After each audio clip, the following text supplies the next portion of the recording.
Explain in English. Okay, so Mr. Srinivas, 50-year-old, he came with some very minimal pain in his tummy, and he felt give it to feel something some swelling in the abdomen. He came, and then we did a CT scan, and we found that there was a big tumor in his tummy, a very big one arising from the appendix. Then we did a full evaluation, and we realized that whole body scan we did, we found that the tumor was only in the appendix, not spread anywhere. Then sir did a colonoscopy to see whether it is coming from the large intestine. But sir did the colonoscopy and said it is not coming from inside the wall, it is coming from outside and giving pressure on the wall. So by that we knew that it is not a cancer of the colon, but it is a tumor of the appendix. Then we evaluated him with all cardiology, fitness, echo, everything, and then we went ahead with the surgery. We did a total laparoscopic surgery by which small holes were put, 4 holes, and then we removed the entire tumor. So the biggest challenge was the tumor was very big. It was 15 into 9 centimeters in size, and it was very heavy also. It was weighing 562 grams was the weight of the tumor. And inside the tumor speciality is, it is very rare. Tumor of the appendix, usually we know appendix, everybody knows that we get pain. Many people would have undergone surgery for the appendix telling appendicitis, but this appendicular tumors are very rare, so they become as big as a coconut. This was like as big as a coconut inside, which is full of water. Like that the tumor was there with full of water. So the challenge during laparoscopy was not only the tumor was very big, it was very soft. So if we puncture the tumor, the water will come out and the tumor will spread all over. For that we had to be very careful in making sure that the tumor will not burst open.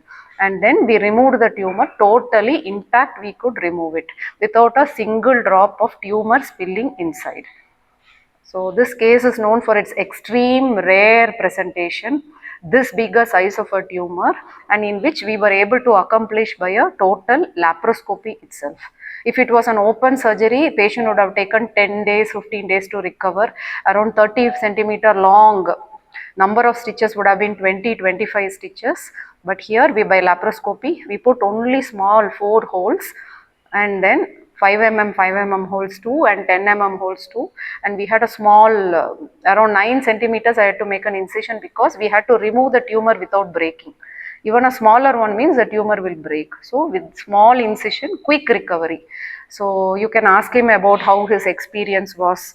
You can talk to our patient in Kannada. ಈ patient ನನ್ನ ಹತ್ರ ಬಂದಿರೋದು ಹೊಟ್ಟೆ ನೋವು ಅಂತಾನೆ.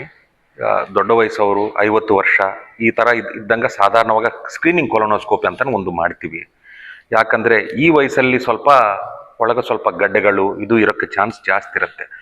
ನಾವು ಈ ಫೋರಮಲ್ಲಿ ನಾವೇನು ಹೇಳ್ತೀವಿ ಅಂದರೆ, ಒಂದ್ಸಲ 50 ವರ್ಷಗಳ ಮೇಲೆ ಇರುವವರಿಗೆ ಒಂದ್ಸಲ ಸ್ಕ್ರೀನಿಂಗ್ ಕೊಲೊನೋಸ್ಕೋಪಿ ಅಂತ ಮಾಡಿಸೋದು ಒಳ್ಳೇದಾಗತ್ತೆ. ಈಗ ಒಂದು ಕಾಲದಲ್ಲಿ 50 ವರ್ಷ ಅಂತಾನೆ ಹೇಳ್ತಿದ್ವಿ, ಈಗ ಆ ಗೈಡ್ಲೈನ್ ಚೇಂಜ್ ಆಗಿ 45ಗೆ ಚೇಂಜ್ ಆಗಿದೆ. ಸೊ ಒಂದ್ಸಲ ಚೆಕ್ ಮಾಡಿಸೋದು it may be A good idea. I am happy, ಇವ್ರಿಗೆ ಸ್ವಲ್ಪ ಚೆನ್ನಾಗೇ ಗೊತ್ತಾಗಿತ್ತು. ಕೆಲವರಿಗೆ ಆರಾಮಾಗಿ ಒಳಗೆ ಹೋಗುತ್ತೆ ಸ್ಕೋಪು, ಕೆಲವರಿಗೆ ಸ್ವಲ್ಪ ಕಷ್ಟವಾಗುತ್ತೆ, ಮೂಮೆಂಟ್ ಅಷ್ಟು ಫ್ರೀ ಆಗಿರಲ್ಲ. ಲಕ್ಕಿಲಿ ಇವ್ರಿಗೆ ಏನಂದರೆ ಒಳಗಿರೋದು ಲೈನಿಂಗು ಕೆಳಗಿತ್ತು. ಒಳಗೆ ಲೈನಿಂಗ್ ಹತ್ರ ಇದ್ದರೆ ನಾವೇನೇ ಮಾಡಿ ಸ್ವಲ್ಪ ಬಯಾಪ್ಸಿ ಅದು ತೆಗೆಸಿರ್ಬೋದು. ಇವ್ರಿಗೆ ಆ ಥರ ಮಾಡ್ಸೋಕ್ಕಾಗಲಿಲ್ಲ. ಸೊ ಇವ್ರಿಗೆ ಸೀದಾ ಇದು ಸರ್ಜರಿ ಮಾಡಿ ತೆಗಿಬೇಕಾಗಿತ್ತು. And I am happy, surgery ಮಾಡಿದ ಮೇಲೆ there has been a good outcome. So ಈ ಥರ ನಾವು at the end of the day ನಾವೇನು ಹೇಳ್ತೀವಿ ಅಂದರೆ, ಸ್ಕ್ರೀನಿಂಗ್ ಕೊಲೊನೋಸ್ಕೋಪಿ ಅಂತಲೇ ಒಂದು ಪ್ಲ್ಯಾನ್ ಮಾಡಿಸಿದರೆ ಸೆಲೆಕ್ಟಿವ್ ಏಜ್ ಗ್ರೂಪ್, ಒಂದು 50 ವರ್ಷಗಳ ಮೇಲೆ ಇರುವರು, ಇಲ್ಲಾಂದ್ರೆ ಅವ್ರ ಮನೆಯಲ್ಲಿ ಯಾರಿಗೂ ಬೇರೆಯವ್ರಿಗೆ ಯಾರನ್ನೂ ಕರಳು ಬಗ್ಗೆ ಇರೋದು ಪ್ರಾಬ್ಲಮ್ಸು, ಗಡ್ಡೆಗಳು ಈ ಥರ ಪ್ರಾಬ್ಲಮ್ ಇದ್ದರೆ 45 ವರ್ಷಕ್ಕೇ ಅವ್ರಿಗೆ ಚೆಕ್ ಮಾಡಿಸಿದ್ರೆ ಒಳ್ಳೇದಾಗತ್ತೆ.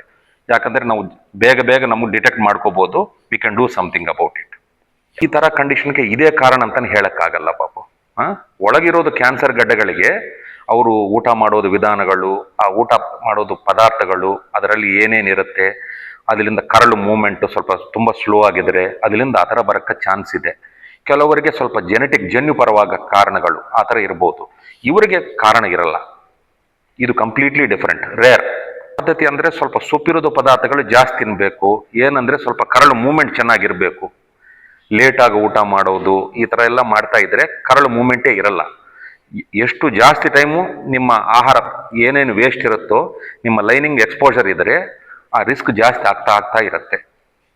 ಸೈಜ್ ನಂಗೆ ಗೊತ್ತಾಗ್ಲಿಲ್ಲ, ಅದು ಸರ್ಜರಿ ಆದ್ಮೇಲೆ ಗೊತ್ತಾಗಿತ್ತು. ನಾವು ಕೊಲೊನೋಸ್ಕೋಪಿ ಮಾಡುವಾಗ ನನಗೆ ಗೊತ್ತಾಗಲ್ಲ. ನನಗೆ ಏನು ಗೊತ್ತಾಯ್ತು ಅಂದ್ರೆ ಅದು ಲೈನಿಂಗ್ ಮೇಲೆ ಇಂಪ್ರೆಷನ್ ತರ ಇತ್ತು. ಆ ತರ ಮಾಡುವಾಗ ನಾವು ಬಯಾಪ್ಸಿ ಮಾಡಂಗಿಲ್ಲ. ಯಾಕಂದ್ರೆ ನಾನು ಬಯಾಪ್ಸಿ ಮಾಡಕ್ಕೆ ಟ್ರೈ ಮಾಡಿದಾಗಲೂ ನನ್ಗೇನು ಸಿಗಲ್ಲ. ಯಾಕಂದ್ರೆ ಅದು ನಾನು ನೋಡ್ತಾ ಇರೋ ಲೈನಿಂಗ್ಗೆ ಆಚೆ ಇದೆ. ಸೊ ನಾನು ಮಾಡಿ ಏನು ಪ್ರಯೋಜನವಿರಲ್ಲ. ನಾವು ಸೀದಾ ಸರ್ಜರಿಗೆ ರೆಫರ್ ಮಾಡಬೇಕಾಗಿತ್ತು. ನಮ್ಮ ಹೆಸರು ಎ ಶ್ರೀನಿವಾಸ್ ಅಂತ. ನಮ್ಮ ಸರ್ಜಾಪುರ ಪಕ್ಕದಲ್ಲಿ ದೊಡ್ಡ ತಿಮ್ಸಂದ್ರ. ನಮ್ಗೆ ಈ ಥರ ಪ್ರಾಬ್ಲಮ್ ಆಗಿದೆ ಅಂತ ನಮ್ಗೆ ಗೊತ್ತಾಗಿಲ್ಲ. ಊಟ ಮಾಡಿದ್ರೆ ಊಟ ಜೀರ್ಣ ಆಗ್ತಾ ಇರಲಿಲ್ಲ. 1 ಮಂತು 2 ಮಂತು ಹಂಗೆ ಕೆಲಸ ಮಾಡ್ಕೊಂಡಿದ್ವಿ. ಬರ್ತಾ ಸ್ವಲ್ಪ ಹೊಟ್ಟೆ ನೋವು ಜಾಸ್ತಿ ಆಯಿತು. ಅಲ್ಲಿ ಟೌನ್ ಹಾಸ್ಪಿಟ್ಲ್ ಅಂತಿದೆ, ಅಲ್ಲೋಗಿ ಚೆಕ್ ಮಾಡಿಸ್ಕೊಂಡ್ವಿ. ಇದೇನೋ ಗಡ್ಡೆ ಇದೆ ಒಳಗೆ, ಸ್ಕ್ಯಾನ್ ಮಾಡಿ CT ಸ್ಕ್ಯಾನ್ ಎಲ್ಲ ಮಾಡಿಸ್ಕೊಂಬರ್ಬೇಕಂದ್ರು. ಅಲ್ಲೋಗಿ CT ಸ್ಕ್ಯಾನ್ ಎಲ್ಲ ಮಾಡಿಸ್ವಿ. ಆಮೇಲೆ ಮಾಡಿಸ್ಮೇಲೆ ಒಂದು 15,000 ರೂಪಾಯಿ ಖರ್ಚಾಯಿತು. ಆ CT ಸ್ಕ್ಯಾನ್ ಎತ್ಕೊಂಡು ಹೋದರೆ ಇದು ರಿಪೋರ್ಟ್ ಸರಿಯಾಗಿ ಬಂದಿಲ್ಲ, ಮತ್ತೆ ರಿಪೋರ್ಟ್ ಮಾಡಿಸ್ಬೇಕಂದ್ರು. ಆಮೇಲೆ ಇಲ್ಲಿ ಸಾರಿ ಅವರು ದಿಲೀಪ್ ಸರ್ಗೆ ಕಾಂಟ್ಯಾಕ್ಟ್ ಮಾಡಿದ್ವಿ. ಅವ್ರು ಈ ಮೇಡಮ್ ಕಾಂಟ್ಯಾಕ್ಟ್ ಮಾಡಿದ್ರು. ಆಮೇಲೆ ಟೆಸ್ಟ್ಗಳೆಲ್ಲ ಮಾಡಿ ಇವರೇ ನನಗೆ ಸರ್ಜರಿ ಮಾಡಿದ್ರು. ಇವಾಗ ಆರಾಮಾಗಿದೆ. Best hospital ಟ್ರೀಟ್ಮೆಂಟ್ಗೆ. ಇವಾಗ ಚೆನ್ನಾಗಿದೆ. ಮೋಷನ್ಗೂ ಎಲ್ಲ ಪ್ರಾಬ್ಲಮ್ ಇತ್ತು, ಈಗ ಎಲ್ಲ ಆರಾಮಾಗಿದೆ. ಓಕೆ, ನನ್ನ ಹೆಸರು ಪಲ್ಲವಿ ಅಂತ. ಇವರು ನನಗೆ ಮಾವ ಆಗಬೇಕು. ಇವ್ರಿಗೆ ಪೇಯ್ನ್ ಒಂದು 2-3 ಮಂತ್ಸಿಂದ ಸ್ಟಾರ್ಟ್ ಆಗಿದೆ. ಬೇರೆ ಕಡೆ ಎಲ್ಲ ತೋರಿಸಿದ್ದಾರೆ, ಇಲ್ಲ ನಾರ್ಮಲ್ಲು ಅಂದ್ಕೊಂಡು ಆರಾಮಾಗಿ ಮನೆಯಲ್ಲೇ ಇದ್ಬಿಟ್ಟಿದ್ದಾರೆ. ಆಮೇಲೆ ಜಾಸ್ತಿ ಪೇಯ್ನ್ ಕಂಡಾಗ ಈ ಥರ ನಮ್ಮ ಹಸ್ಬೆಂಡ್ ಸಜೆಸ್ಟ್ ಮಾಡಿದ್ದಾರೆ, ಮೆಡಿಕವರ್ ಹಾಸ್ಪಿಟ್ಲಲ್ಲಿ ಚೆನ್ನಾಗಿ ನೋಡ್ತಾರೆ, ನಮ್ಮ ಅಪ್ಪಗೂ ಇದೇ ಥರ ಆಪ್ರೇಷನ್ ಆಗಿದೆ ಅಂತ. ಸೊ ಅವರು ಸರಿ ಆಯಿತು ಕರ್ಕೊಂಡು ಹೋಗು, ಅಲ್ಲಿ ಹೋಗಿ ಚೆಕ್ ಮಾಡಿಸೋಣ ಅಂದಮೇಲೆ ಬಂದಿದ್ದಾರೆ. ದಿಲೀಪ್ ಸರ್ನ ಕಾಂಟ್ಯಾಕ್ಟ್ ಮಾಡಿ ಬಂದಿದ್ದಾರೆ. ದಿಲೀಪ್ ಸರು ಮೇಡಮ್ ನೇಮ್ ಹೇಳಿ ಮೇಡಮ್ ಹತ್ರ ಕಳಿಸಿದ್ದಾರೆ. ಸೊ ಅವರು ನೀಟಾಗಿ ಸ್ಕ್ಯಾನ್ ಮಾಡಿಸಿ ಈ ಥರ ಒಳಗಡೆ ಎಕ್ಸ್ಟ್ರಾ ಮಾಂಸ ಬೆಳ್ಕೊಂಡಿದೆ ಆ ಥರ ಎಕ್ಸ್ಪ್ಲೈನ್ ಮಾಡಿ ನೆಕ್ಸ್ಟು ಆಪ್ರೇಷನ್ ಮಾಡಬೇಕು ಅಂತ ಆಪ್ರೇಷನ್ ಮಾಡಿ ವಿತಿನ್ 3 ಡೇಸಲ್ಲಿ ಅವರು ರಿಕವರ್ ಆಗಿದ್ದಾರೆ. ಈಗ ಆರಾಮಾಗಿದ್ದಾರೆ. ಅವ್ರಿಗೆ ಆಪ್ರೇಷನ್ ಆಗಿದೆ ಅಂತಾನೆ ಅನ್ಸಲ್ಲ. ಆರಾಮಾಗಿ ಕೆಲಸ ಮಾಡ್ಕೊಂಡು ಖುಷಿಯಿಂದ ಮನೆಯಲ್ಲೆಲ್ಲ ಇದ್ದಾರೆ. ನನ್ಗೆ ಈ ಥರ ಆಗಿದೆ ಅಂತ ಅವರು ಆ ಥರ ತೋರಿಸ್ಕೊಂತಾನೆ ಇಲ್ಲ. ಅಷ್ಟು ಚೆನ್ನಾಗಿ ರಿಕವರ್ ಮಾಡಿಕೊಟ್ಟಿದ್ದಾರೆ. ಬೆಸ್ಟ್ ಹಾಸ್ಪಿಟಲ್ ಅಂತ ಹೇಳ್ತೀನಿ.